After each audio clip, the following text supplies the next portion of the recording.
नमस्कार और प्रणाम सभी गणमान्य अतिथियों का आज के इस कार्यक्रम में।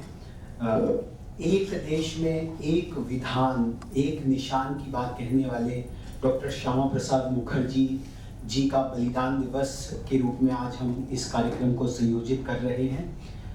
संयोग से यह यूएन पब्लिक सर्विस डे के रूप में भी मनाया जाता है विश्व भर में। It is also the day for International Day of Olympics and the International Day for Women in Engineering. तो अभी योग दिवस गया है 2 दिन पूर्व, तो इन्हीं सभी विभिन्न रूपकों को जोड़कर उनका योग के रूप में आज हम यह समारोह मना रहे हैं। आज से 10 वर्ष पूर्व एक बहुत ही भव्य कार्यक्रम में आज तो मैं निवेदन करूंगा हमारे सभी गणमान्य अतिथियों का, professor Premvrat, the senior most dignitary and who will be presiding today's commemoration, कि डॉक्टर श्यामा प्रसाद मुखर्जी जी को पुष्पार्पण करके सर डायस पे प्लीज आए। मैं निवेदन करूंगा प्रोफेसर मधु किश्वार मैम को कि वो भी पुष्पांजलि अर्पित कर मंच पर आसीन हों। जी सर, वही वहाँ से पुष्पांजलि हमने वही रखा है। तो एक देश को एकीकृत करने का जो भाव डॉक्टर श्यामा प्रसाद मुखर्जी जी का, sir on the stage I would also request doctor M Moni sir, who has been quite an inspiration all through, to also come on the dais paying floral tributes to the legendary Dr. Shama Prasad Mukherjee sir. And I would also like to invite Professor Sanjeev Singh sir to also join in. सांकेतिक है।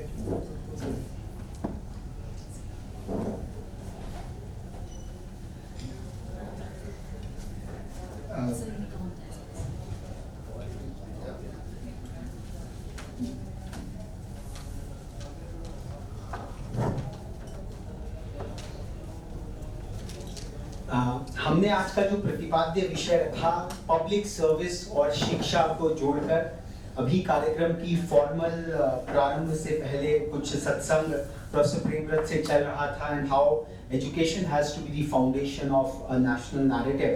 तो professor Premvrat का एक उद्बोधन, उसके बाद मैं निवेदन करूंगा फोरम को कि how the imperatives of education as a public service, उसके जो बहुआयामी आयाम हैं, बहुत ही विज्ञ लोग हमारे बीच आज उपस्थित हैं। तो education is and must be perceived by all as the public service because it is an important aspect of nation building process. It is an investment by the society to nurture excellent quality of people who in turn will contribute to making our products and services of high quality. It involves our young becoming knowledgeable, skilled and value driven, and is vital to enhance quality of life of people and of planet. With great quality people, we will make great quality decisions, avoiding falling into the trap of misplaced priorities. In my view, no investment in education by the government, industry and society is too much if we consider the intangible return on such investment in making the country great and developed. मैं सबसे पहले निवेदन करूंगा professor प्रेमव्रत को, जिन्होंने Germany की पूर्व chancellor का एक उद्बोधन हमारे साथ साझा किया कि वहाँ के एडमिनिस्ट्रेटर्स आंदोलन कर रहे थे कि भैया हमारी तनख्वाहें, हमारे पे और वर्क्स आप टीचर्स के समकक्ष कर दीजिए, and let's hear it out from professor Premvrat's own authoritative view what Chancellor Merkel said, and that is the stature of teachers, academicians in that highly evolved society. Over to Professor Premrat sir. Okay, I mean, what I heard is that she said, how can I make you equivalent to people who taught you? and that's why Germany spends a huge amount of its budget on education. That's why entire education is free there. All technical education is free. Okay. कितना समय मेरे पास? नहीं जो anyway, यहीं से बोलूं? Yes sir. Okay. respected members on the dais and distinguished delegates who are participating in this event. What I've been asked to speak on is education as a public service. I believe that there is no other way out, if you look at truly, because education is what makes the nation. To me, I've always looked at education as a nation building process, and teachers is an important building block of that process. I look at the role of a teacher not as simply transmitting information, because if that was to be done, Google would replace all the teachers in terms of information. They put the role of a teacher, which since I spent my entire lifetime in IT system, I give it a job description. A teacher is IIT, inspire, involve, and transform. So the inspirational role of a teacher is extremely powerful in transformation of the individuals into outstanding citizens, which calls for treating education as an important component of nation building process.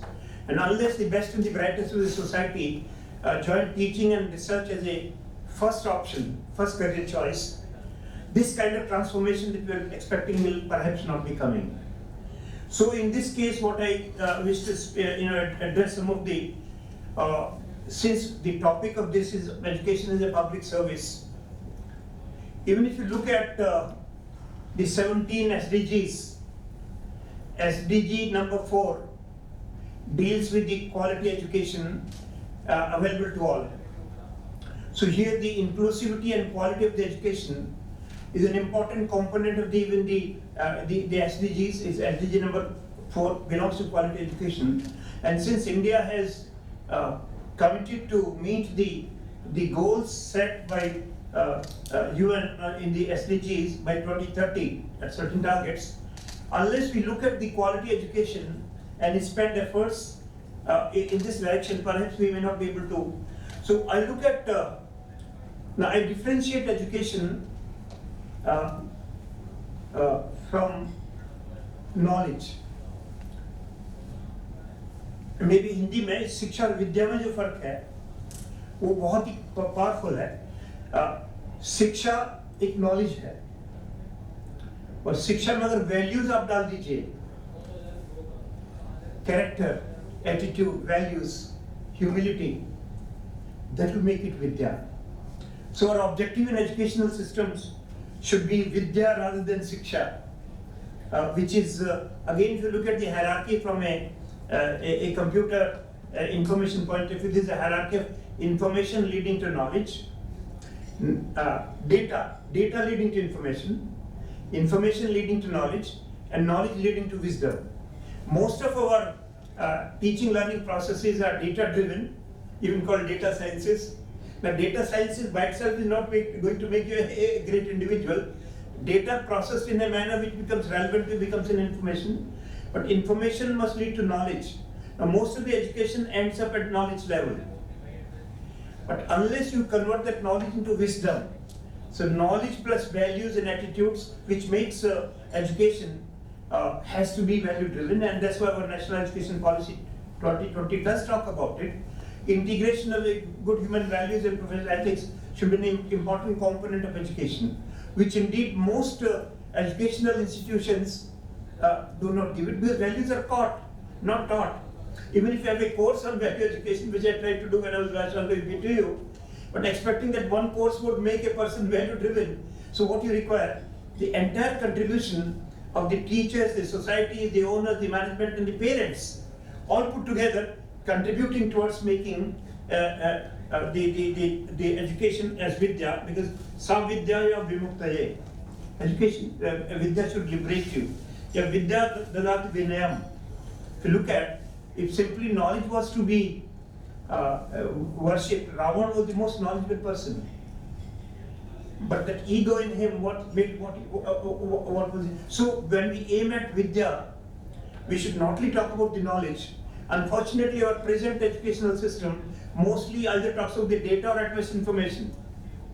Even converting them to knowledge, where knowledge is to use an application of science and technology to solve, the problems of the society. So our application orientation of these people are not trained and dovetailed to solve the problems of the society. So even knowledge itself is to some extent incomplete, but into the wisdom.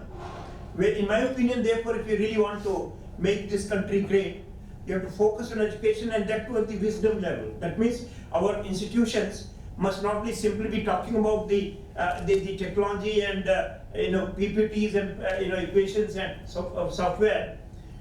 These are ultimately tools in the process, translating them into make a person wise. So unless we aim at making wise individuals, engineers, managers, and because you can't make a great engineer unless you're a good human being. You can't make a good doctor unless you're a good human being. So our educational system must aim at that level, and this can only happen if we treat education as a public good.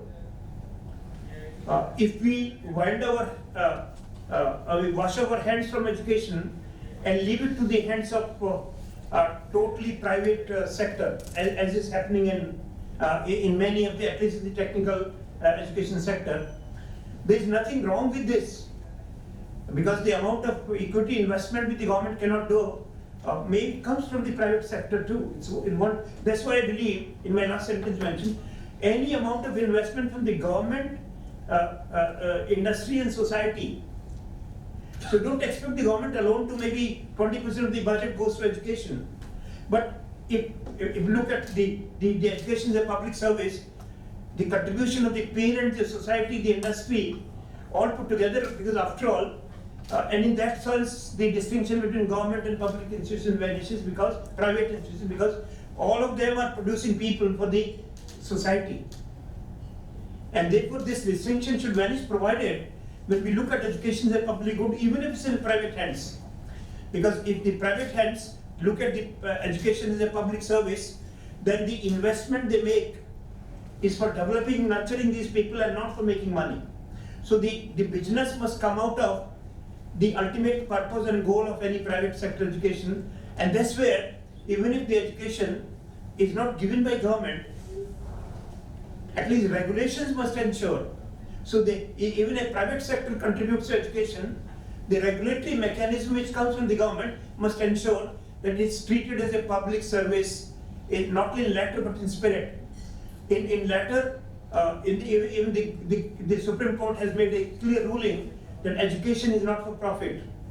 But we all know whether it's truly, so therefore therefore the role of the regulatory mechanism should be to ensure that even in private hands, the education is seen as a public service or a public good, so that the entire cross-section of the society, not simply elitist people who can afford that high quality education, and it's a terminological paradox that most of the private schools are called public schools, where the fee alone is so much that a very poor person just simply can't afford it.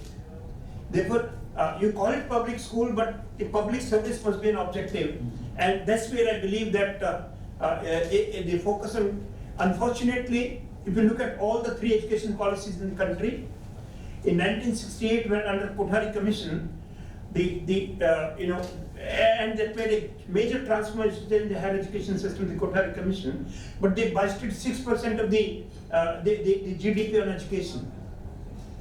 In 1987 policy again, they said 6% of the GDP must be on education. Even the third NEP 2020 talks about 6% of the GDP on education, which means that for all these 40, 50, 60 years, we have not gone beyond that 6% value, but the actual reality is it's only 2.85% today. So unless we look at investment in education as not a burden on the society, because we look at education may be costly, but not doing so is much more costlier. So we look at the degradation of the value system, hoodwinking of the society, and crime that flourishes is an outcome of lack of education or wrong education, which indeed only teaches you to use these techniques of hacking softwares and harassing people, or use technology to hoodwink the society. To me, शिक्षा उस शिक्षा से better है, लेकिन ultimately for the development of the country, unless you invest so that best and the brightest. And when I say best and the brightest, is not simply about the money that you pay to teachers, because I believe that the great teacher is not money driven. And if somebody is only money driven, he is unlikely to make a great teacher. But then the society has an obligation to respect people who have chosen to remain teachers, and not simply governed by the kind of the size of the house or the kind of car and the materialism that the society reflects today.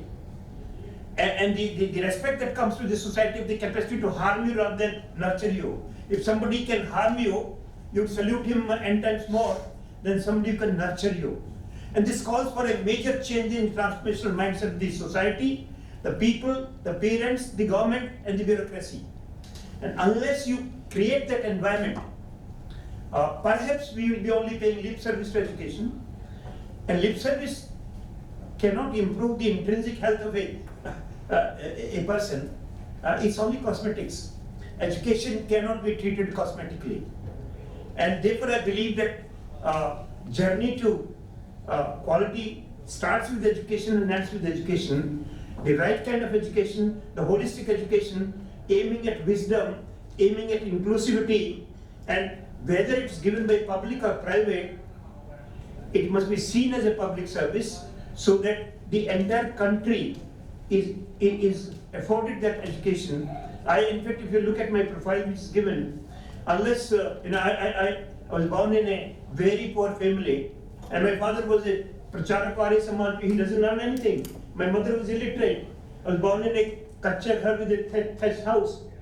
I studied in my village with a kerosene lamp. But I stood first I never stood second in my life. And that time was considered national scholarship in IIT Kharagpur, which in 1962 was giving me 110 rupees scholarship. And the total cost of learning was 150 rupees. So getting only 50 rupees from my house, I could get that study. This is the kind of role of education, the government. And if that IIT Kharagpur had not come in my life, I would be like many other people in my village who may be grazing cattle. So education transforms a society, and it's the role of the government to identify people who should be nurtured to create that, and as a result, to me, whether it's private or public, it's an obligation to make it universally acceptable, a great quality education, which indeed would not only nurture in terms of knowledge, but knowledge, skill, and values, attitudes. So a holistic education would integrate knowledge, skill, and attitude. And attitude being the most critical success factor, because if you are highly knowledgeable and highly skilled, but perceived to be a negative person, you're not employable. Therefore, but how can attitude come? Only when you hire outstanding quality teachers who are role models, perceived, personified the right values and attitudes, and this can only happen if you make teaching and research as a great attractive career option, not simply, and therefore proactively search for those people. And often people give the example of Nalanda. In fact, once I had, I was asked to give a keynote address in a conclave by Minister of Education. I looked through Nalanda, the original Nalanda. If you look at the Nalanda model, I can still say that even the best of the foreign universities were not able to match that Nalanda. For example, if some of the key performance, and simply, for example, Nalanda, where 2,000 professors taught 10,000 students, all lived on campus. So if you just take a number, the student-teacher ratio is 5:1. Perhaps the best university in the world would not have such a ratio. 100% residential nature. Teachers and students all lived on campus. Multidisciplinarity, they taught mathematics, they taught archery, they taught weapon system, they taught astrology, they taught science. Multidisciplinarity.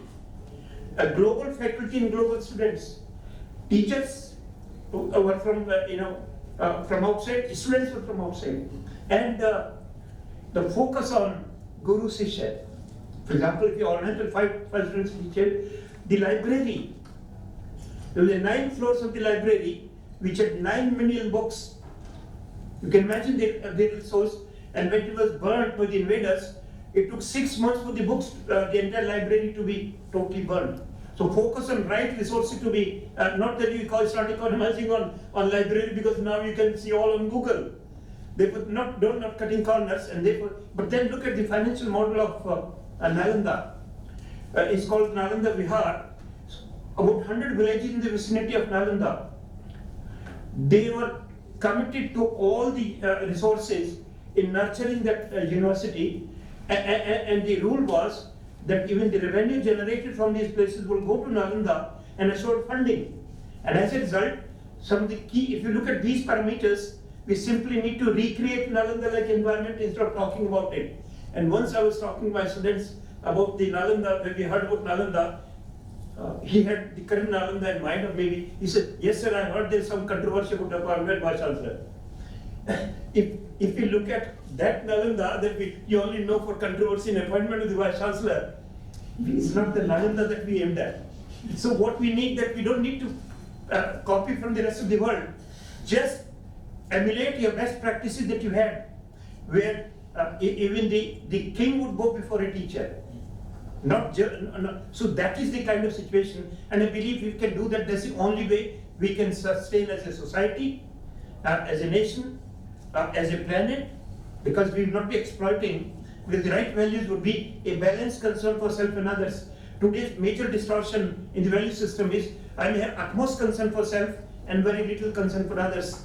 If you look at most problems in the society today are the result of that distorted value system, where all pollutions, even for example to wash my sins, I put all the rubbish in the rivers, causing the water pollution. So unless we have a balanced, right kind of a education, and if we have that, it will be a great democracy, it will be a great country, and that's the only way we can truly march forward in making a country great, because I personally believe that Indians by nature are most brilliant people on earth. But they need to match their minds and mindsets together for a better cause, much more than our individual personal gains. I thought that some of the random thoughts that I would get started, and I'll be very happy to look forward for any comments and discussions. Thank you very much. Professor Premrat ने पूरा समा बांध दिया, और today's commemoration in the name of the great educationist first. Dr. Shyama Prasad Mukherjee was an educationist first at the very young age of 35 years, the Vice Chancellor, the Kulpati of the Calcutta University, and from there he took on to public service, the political space largely, and that is why his impact has been so very profound out there. और sir ने जो बातें कही उसकी एक साक्षात प्रतिमूर्ति जिनको हम सम्मानित करेंगे कि जो education as a public service, even in a private setup, sir, the Jaipuria group of schools, they have converted one of their Gomti Nagar schools completely for EWS people in the after school hours. School की छुट्टी के बाद जो बाकी समय है, we have their principal from there. और values की जब बात Professor Premrat करते हैं, we have a very eminent personality with us, Professor Madhu Kishwar ma'am, जो कि विभिन्न विभूतियों का समागम अपने आप में है, और एजुकेशन से पब्लिक सर्विस तक का जो पूरा डोमेन है, political space, public commentary, madam is a singular voice, जो एक आचार्य की भूमिका में हम लोग देखते हैं कि पूरे राष्ट्र को आंदोलित करने का जो सामर्थ्य है. I think we have a living legend with us this afternoon, commemorating Dr. Shyama Prasad Mukherjee's पुण्यतिथि. तो मैं निवेदन करूंगा मैडम मधु किश्वार मैम से कि वो अपने उद्बोधन, अपनी बात यहाँ साझा करें. मैम नमस्ते आप सबको, और थोड़ा सा लेट आई मैं, पर कहीं और पहले से कमिटमेंट थी, उसके लिए क्षमा मांगती हूँ. जितनी जल्दी निकल सके मैं भागी वहाँ से, और आप लोगों को कुछ देर वेट करना पड़ा, उसके लिए क्षमा चाहती हूँ. पर मैंने पहले से ही आपको बोल दिया था, है ना, कि मैं टाइम से नहीं आ पाऊँगी. खैर, मुझे जब बताया गया कि ये फंक्शन है डॉक्टर श्यामा प्रसाद मुखर्जी की कमेमोरेशन के लिए और उनके नाम पे अवार्ड इंस्टीट्यूट किया जा रहा है, मैं कभी किसी अवार्ड के प्रति कभी मेरी कोई सम्मान की दृष्टि होती नहीं है, क्योंकि हम जानते हैं अवार्ड्स की पॉलिटिक्स क्या होती है. तो कभी मैंने उनके तरफ सम्मान की दृष्टि से नहीं देखा. यहाँ तक तो भारत रत्न भी इतना उसका कॉम्प्रोमाइज लेवल है. तो पर आपने डॉक्टर श्यामा प्रसाद मुखर्जी के नाम पे जो मुझे सम्मान देने का निर्णय किया, मैं उसके लिए सही में आभारी हूँ। ऐसे महानुभाव, ऐसे राष्ट्रभक्त, देशभक्त, धर्मभक्त के साथ नाम भी जुड़ना बहुत सम्मान की बात है, मेरे लिए बहुत सौभाग्य की बात है। और इस मिट्टी के लोग तो बनने बंद हो गए हैं, बिल्कुल ये भारत की मिट्टी थोड़ी बांझ हो चुकी है। और जहाँ तक शिक्षा का सवाल है, मैं भी सारी जिंदगी शिक्षा के क्षेत्र से ही जुड़ी रही हूँ। शुरुआत में दिल्ली यूनिवर्सिटी में कॉलेज में लेक्चरर थी, उसके बाद फिर CSTS नाम की रिसर्च सेंटर में प्रोफेसर रही, फिर ICSR की नेशनल प्रोफेसर, फिर वगैरह वगैरह। तो रिसर्च के साथ, सोशल साइंस रिसर्च के साथ विशेषकर बहुत जुड़ाव रहा मेरा। लेकिन शिक्षा के बारे में आपसे क्षमा पहले ही मांग लेती हूँ, क्योंकि मैं कुछ कठोर बातें कहने जा रही हूँ। और